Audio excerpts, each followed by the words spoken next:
Yeah, welcome back to Scrap Chef. It's Mr. Big Back here. In the last episodes, I've been doing a lot of seafood. I had stuffed lobster, and the one before that, I had creamy shrimp and grits. Today, I'm going to do a delicious, heavenly, flavorful meatloaf and just watch some of these tips and tricks, and welcome back. And if you're not subscribed, hit that subscribe button right now. So the first thing we want to do, we want to cut up some onions. We want to dice it up pretty thin. Now we got these onions chopped. We just want to mince up some garlic.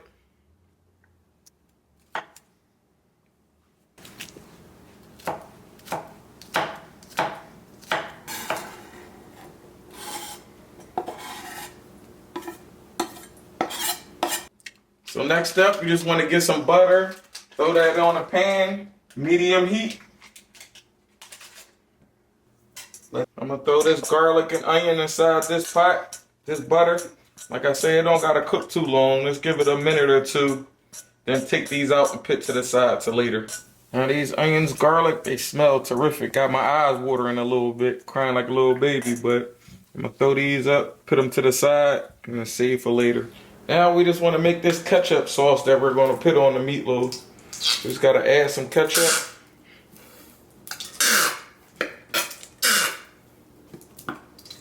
A little bit of spicy mustard.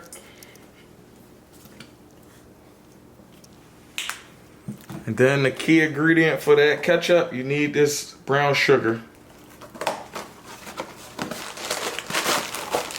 I just want to whisk up that concoction.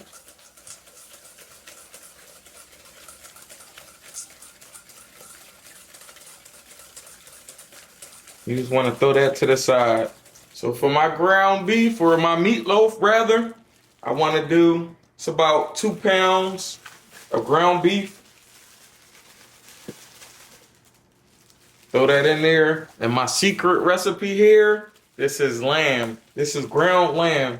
So I do like to mix these two up. Hopefully at your local store you can find this. If not, the recipe is still the same. And I just want to do maybe a pound of lamb, ground lamb. I mix those all together. Make sure you mix it up pretty good. And for ground beef, you'll like lean ground beef. Then them onions and garlic that you seared up, just put that in there.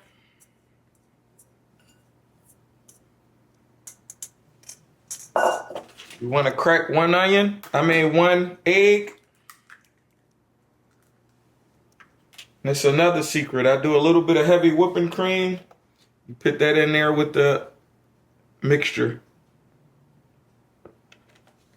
Then I mix all that up. I'm going to do a little bit of seasonings to this mixture. So I got that pink Himalayan sea salt.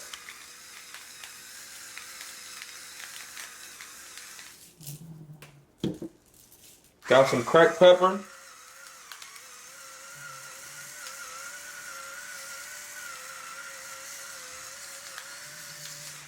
A little bit of this smoked paprika.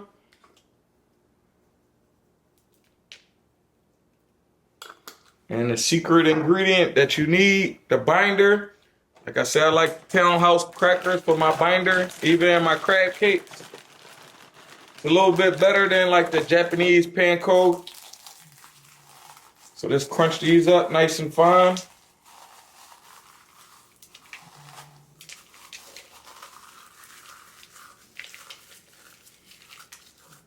And get us a good mixture one more last time. So for this meatloaf, some of the special ingredients I am going to use is this mozzarella. So this is going to be a stuffed meatloaf. So I'm going to unwrap this mozzarella and cut it in nice chunks.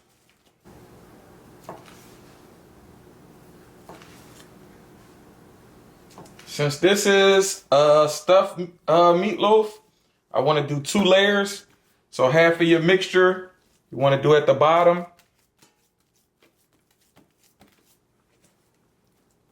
Spread that out.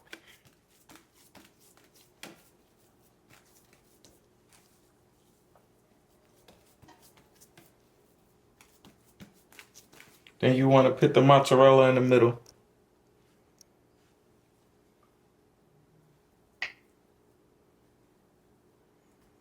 Don't be sparingly with the mozzarella. Use as much as you will like. Me, I'm a fan of cheese, so I'm going to go in kind of heavy. I start building my top.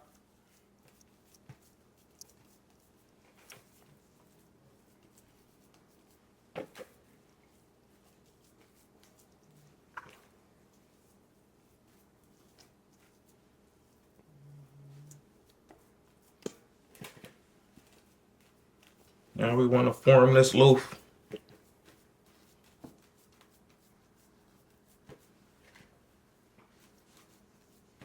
So next you just want to transfer this loaf onto a wire rack.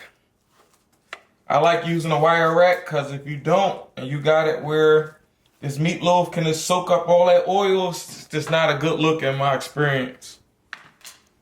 You see I throw it on that wire rack? Throw it in there. And I want to baste this with some of that ketchup. Now this meatloaf all based with this ketchup. It's time to throw it in the oven. I had it preheated to 350. We're going to let that cook for an hour. Every so often, I'm going to baste it with some more ketchup in there. And now it's time to get to these mashed potatoes. Just got to peel these potatoes. And I like to throw them in water so they won't get any brown spots on it. You can peel as many as you like, depending on how much you want to cook and how many people you're cooking for. So for these potatoes, I want to put them on medium to high heat. And that water, I do throw a little bit of olive oil in there. And then throw some salt. Now let them cook until it's nice and tender. I do a fork test, so if the fork go right through easily like butter, then I mash them up. Now I just drained out these mashed potatoes. I want to put it on low heat. I'm going to throw a little bit of heavy cream. Throw a little bit of butter in there.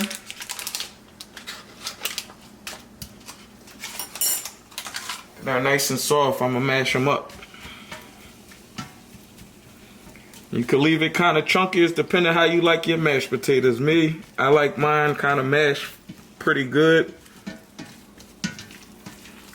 Mashed up some. I'm going to throw a little bit of garlic powder in there. Just a little bit. Throw some salt. And salt to taste. And lastly, I'm going to throw a little bit of parsley. Some fresh parsley I chopped up.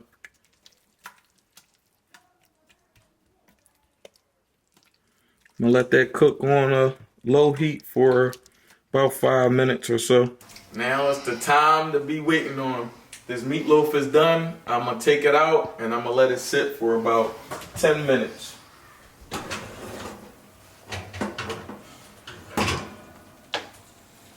Look at that there. And this meatloaf all done. I let it rest for 10 minutes and now it's ready to cut into. So let's get that first cut of it.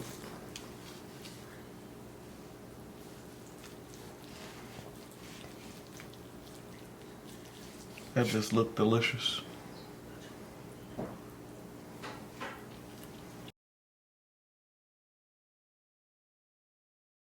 You already know if it ain't busting, it's disgusting. You know what I mean?